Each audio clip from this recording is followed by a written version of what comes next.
3 purses, lined up neatly on the steps. Cigarettes still inside. Car keys still inside. Nearly $900 in cash untouched.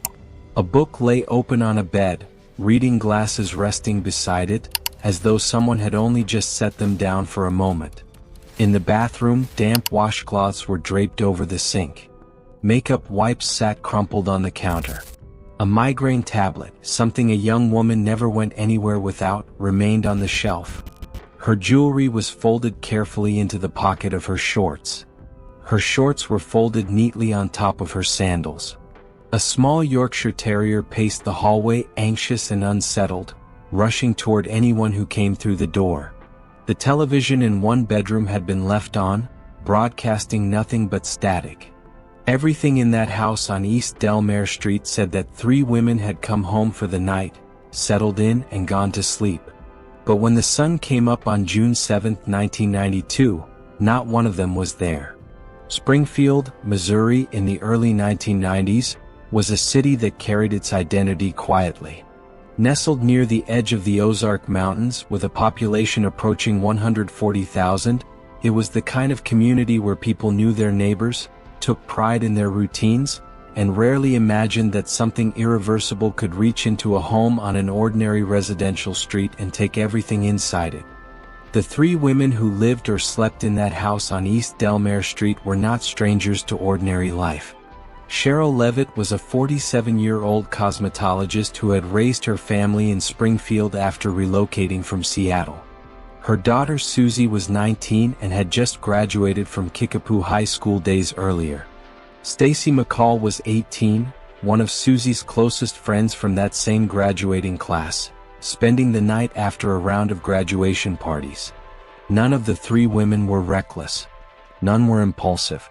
They were a mother and daughter sharing a home and a young woman spending the night. Whatever happened to them that night happened to careful, grounded people who had no reason to expect anything out of the ordinary. The disappearance. The evening of June 6, 1992, began the way graduation nights are supposed to begin, with celebration. Suzie, Stacy, and their friend Janelle Kirby spent the evening moving between parties in Battlefield and Springfield. By around 9:30 that evening, Janelle had already called her mother to say the group had decided against making the late drive to Branson, where they had originally planned to visit Whitewater Park the following morning. Around 12:15 a.m., the girls arrived at a party on Hanover Street. Police broke it up near 1:50 a.m. looking for somewhere to go. They drove to the home of a friend named Brian Joy, who had previously offered a place to stay. But when they knocked after 2 a.m., Brian answered the door half asleep and turned them away. They then returned to Janelle's house, where relatives were staying and space was limited. Not wanting to impose, Suzie made a straightforward suggestion. They could go to her home on East Delmare Street. She had the new waterbed. There was space. At approximately 2:10 a.m., Suzie left in her Ford Escort, with Stacy following behind in her Toyota Corolla. Based on the distance and light traffic, investigators believed they would have arrived at the Levitt home around 2:30 a.m. Sherrill was almost certainly asleep when they came in. The following morning, when neither Suzie nor Stacy appeared at Janelle's house as planned, Janelle began calling the Levitt home repeatedly. By 11 a.m. no one had answered. At 12:30 p.m., Janelle and her boyfriend Mike Henson drove to East Delmare Street to check on the girls. What they found and what they did next would shape the investigation for years to come. All 3 women's cars were parked in the driveway. On the front porch, the glass globe that covered the porch light had been shattered. Fragments lay scattered across the steps.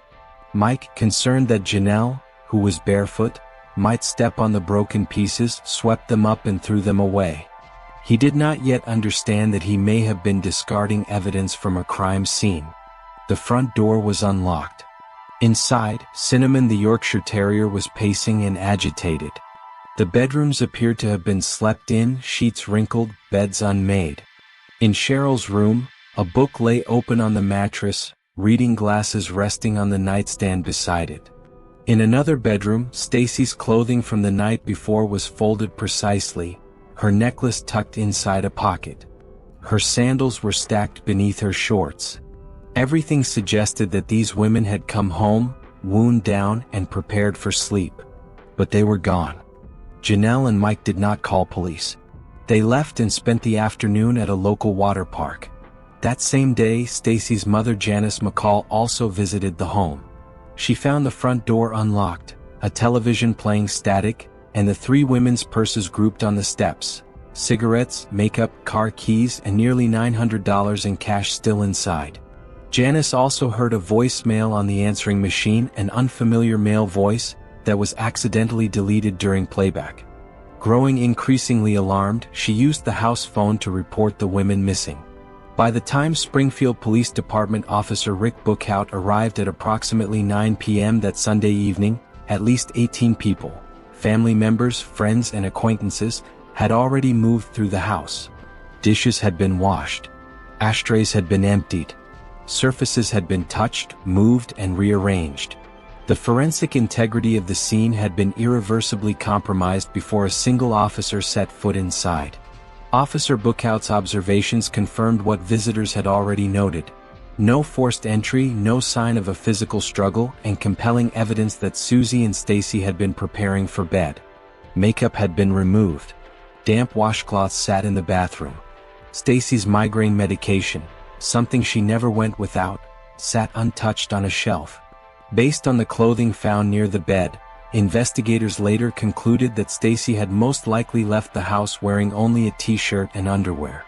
The search operation that followed generated substantial media attention and an influx of public tips, but yielded nothing definitive. 3 women had walked into a house in the small hours of a June morning. Their cars remained in the driveway. Their purses remained on the steps. Their cigarettes remained inside those purses, which was considered by investigators to be particularly significant. All 3 women were known smokers, and the idea that any of them would voluntarily leave the house without their cigarettes, even briefly, was regarded as highly unlikely. They were simply gone. The unexplained detail. Among all the strange and disturbing elements of what happened on East Delmare Street that night, the most remarkable is not any single clue or unexplained detail. It is the totality of the absence. 3 adults, a grown woman, her teenage daughter, and a visiting friend, vanished from a suburban home in the middle of the night in a residential neighborhood. Their cars did not move. Their purses did not move. Their cigarettes, their cash, their car keys, their medication, all of it stayed behind. No neighbor on East Delmare Street reported hearing anything unusual. No physical struggle was evident anywhere in the house. No confirmed piece of physical evidence has ever publicly placed a suspect inside those walls. There is no explanation for how 3 people simply ceased to be present in a locked home without leaving a single trace of how it happened or who was responsible. Investigators noted several details they could not fully account for. A window in Sherrill's bedroom was found open, its screen removed and leaning against the exterior of the house. The porch-like globe had been shattered, though the bulb itself remained intact. These details have generated speculation over the years, and various theories have been proposed about what they might mean. But investigators have been careful to note that none of these elements have been confirmed as evidence of a specific method of entry or approach. They are anomalies. They remain unexplained. What cannot be disputed is the scene itself. The open book, the reading glasses, the folded clothes, the untouched medication. A house that said 3 women had come home, settled in, and gone to sleep. And then nothing. Expert and witness quotes. A convenience store employee named Steve T., working at the Apco Mart in the early morning hours of June 7th, told police he observed Sherrill Levitt arrive alone sometime between 2:15 and 2:20 a.m. He described her as visibly nervous and said she appeared to be asking about her daughter and 2 other girls. This account, if accurate, would place Sherrill outside the home at almost exactly the same time investigators believe Suzie and Stacy would have been arriving on East Delmare Street.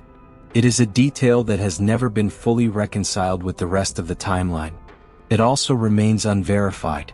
Investigators have treated it as one thread among many, worth noting but not conclusive. Retired Sergeant David Asher, who led the Springfield Police Department's early investigation, has carried the weight of the case for decades. His belief, stated publicly, has remained consistent. I personally believe we have talked to the person or persons responsible.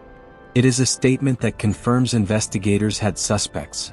Real people they questioned, people whose names appear somewhere in a file. It also confirms that whatever those conversations produced, it was not enough. Former Deputy Chief Ron Worsham offered an assessment that, if accurate, changes the entire character of the crime. I firmly believe one of them was being stalked for some time before the crime was ever committed. Not a random act then. Not an opportunistic encounter. Something that had been building, unnoticed, before it arrived at the door of a house on East Delmare Street in the early morning hours of a June night. In 1997, 5 years after they vanished, Sherrill Levitt and Suzie Streeter were legally declared deceased. Stacy McCall's status has remained officially unresolved. No remains have ever been found. No arrests have ever been made. No confirmed physical evidence has ever publicly placed a suspect inside that house. The purses are still there in the files. The cigarettes, the cash, the car keys, the open book, the reading glasses, the migraine medication, the folded clothes, the screen leaning against the wall. 3 women went home for the night. Everything they owned stayed behind. So here is what 30 years of investigation has never answered. How do 3 people, a grown woman, her teenage daughter, and a visiting friend, vanish from a locked residential neighborhood in the middle of the night, leaving every personal belonging in place, without a single neighbor hearing anything, without a single piece of confirmed physical evidence, and without a single person ever being charged? Did someone know that house? Did someone know those women? And if investigators have, as they believe, already spoken to the person responsible, why are we still asking? If you want to uncover the unsolved mysteries and chilling crime story, subscribe to my channel and never miss a shocking case.